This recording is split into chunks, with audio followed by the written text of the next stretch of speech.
Hello students, welcome all of you in my class।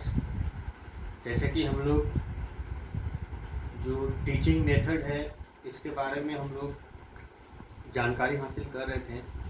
तो पिछली class में हम लोगों ने लेक्चर कम डिस्कशन मेथड के बारे में जाना।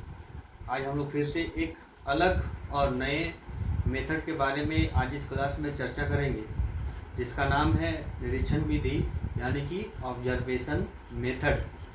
सबसे पहले ऑब्जर्वेशन मेथड क्या है इसके बारे में हम लोग को अवगत होना होगा, और इस तरह से हम लोग जान सकते हैं इस विधि को कि किसी भी विषय में एक वास्तविक ज्ञान और प्रत्यक्ष ज्ञान हासिल करना। निरीक्षण के द्वारा किसी भी विषय का वास्तविक और प्रत्यक्ष ज्ञान हासिल करना निरीक्षण विधि कहलाता है। यानी कि हम किसी भी विषय वस्तु को अपने प्रत्यक्ष और नग्न आँखों के द्वारा जो निरीक्षण माध्यम से जो भी जानकारियाँ हासिल करते हैं वही निरीक्षण विधि है। और ये निरीक्षण विधि कहीं ना कहीं ज्योग्राफी जो मेथड है उसमें बहुत ही लाभदायक और महत्वपूर्ण मानी जाती है।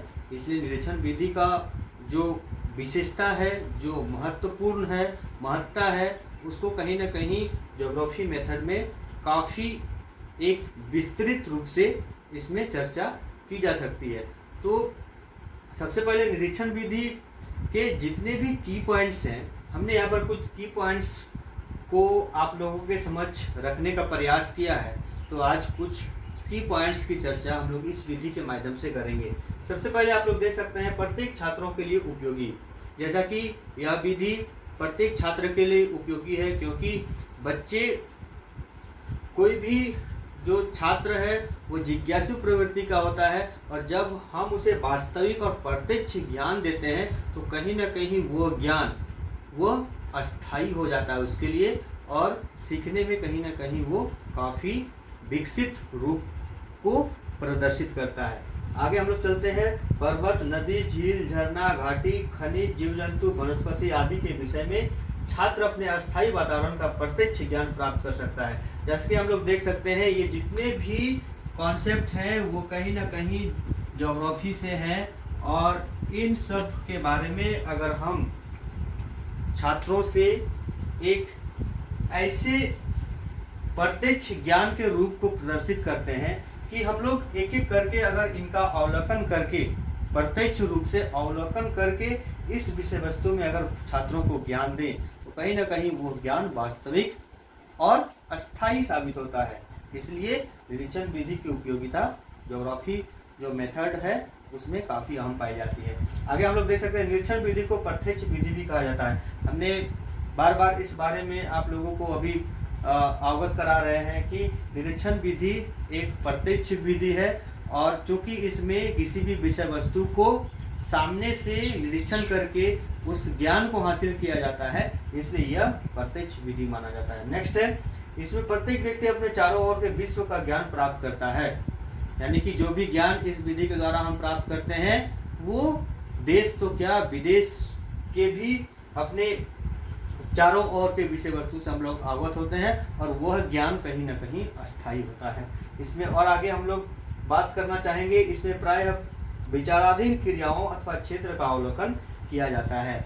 इसमें इस विधि में एक खास विषय वस्तु को दिया जाता है और खास टॉपिक का ज्ञान इसमें बच्चों को दिया जाता है। जैसा कि विचाराधीन क्रियाओं अथवा क्षेत्र का अवलोकन, जो भी इस विधि के द्वारा हम लोग अध्ययन करते हैं उसमें कोई खास जो कॉन्सेप्ट है, जैसे यहाँ पर हमने लिखा है पर्वत, नदी, झील, नदी का ही एग्जाम्पल हम लोग लेंगे। तो नदी के बारे में जो भी जानकारियाँ हासिल करनी है हम नदी को निरीक्षण विधि के द्वारा उसके संदर्भ में हम लोग ज्ञान हासिल कर सकते हैं कि नदी का वास्तविक रूप क्या है, नदी कहाँ से निकलती है, नदी का क्षेत्रफल क्या है, नदी की लंबाई क्या है, वगैरह वगैरह। तो इस तरह से जो भी निरीक्षण विधि के द्वारा हमें विषय दिए जाते हैं वो कहीं ना कहीं एक विचाराधीन क्रिया होती है, और एक अलग क्षेत्र का इसमें अवलोकन किया जाता है, जो ज्योग्राफी शिक्षण में काफ़ी अहम भूमिका निभाता है। और लास्ट में यहाँ पर आप लोग देख सकते हैं प्राथमिक एवं निम्न माध्यमिक स्तर के लिए विशेष उपयोगी, क्योंकि बच्चे जिज्ञासु प्रवृत्ति के होते हैं और एलिमेंट्री और सेकेंडरी जो लेवल्स है उनके लिए यह विधि काफ़ी अहम मानी जाती है, क्योंकि बच्चे को इसमें प्रत्यक्ष ज्ञान मिलता है। कोई भी विषय वस्तु को हम लोग अवलोकन या फिर निरीक्षण के माध्यम से हम लोग बताने का प्रयास करते हैं, उसे सामने रख कर बताने का प्रयास करते हैं। अगर किसी प्लांट के ही बारे में हम लोग चर्चा करना चाहेंगे तो उस प्लांट को बच्चों के सामने रखकर हम उस प्लांट के बारे में, उसकी विशेषता, उसकी जो कार्य विधि है उसके बारे में चर्चा करेंगे। तो यह विधि कहीं ना कहीं प्राथमिक और निम्न माध्यमिक स्तर के लिए बहुत ही उपयोगी होती है, क्योंकि इस विधि के माध्यम से बच्चे अस्थायी ज्ञान प्राप्त करते हैं। उम्मीद है आप लोगों को इस वीडियो के माध्यम से कुछ की पॉइंट्स के साथ निरीक्षण विधि समझ में आ गया होगा। आगे फिर से इसको अगले वीडियो में हम लोग बढ़ाने का प्रयास करेंगे, कुछ अलग की पॉइंट्स के साथ उपस्थित होंगे। तब तक के लिए थैंक यू।